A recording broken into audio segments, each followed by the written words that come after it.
So we have another couple of comments that we got on that. Both touch on one concept, which is the concept of sola scriptura. Because in your argument, you talk about how it's not mentioned in the Bible.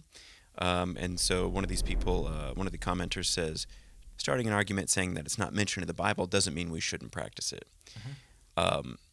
And then they go on to explain how the 40 days, 40 is a number of testing in the Bible and trial.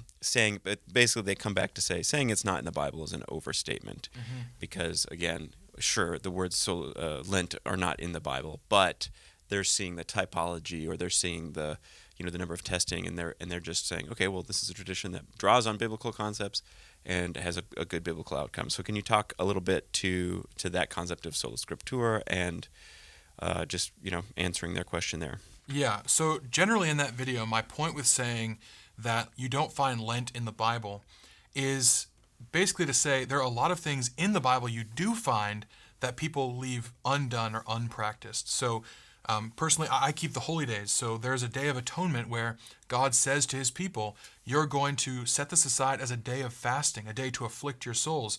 And so I take God's command seriously there and I say, all right, that's what I'm going to do.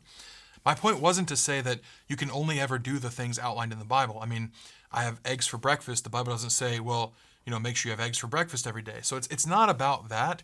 I'm not trying to say that everything that's outside of Scripture is evil or bad or wrong.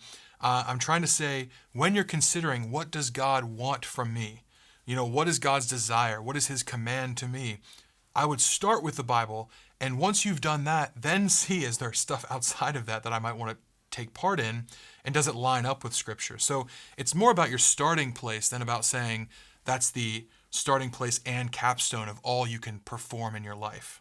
If that makes sense. Have we done any videos where we talk about some of those baseline commandments that you're talking about, other festivals that are biblical? Are there any videos that we've done that you could point people to? Yeah, we did one on the Feast of Tabernacles very specifically, which just kind of gives an apologetic argument for why I believe the Feast of Tabernacles is still in effect, something that God still commands his people to do today. But you can take that same argument and apply it to the rest of the holy days as well, pretty easily, just to show that God commanded it as his set apart time for his people.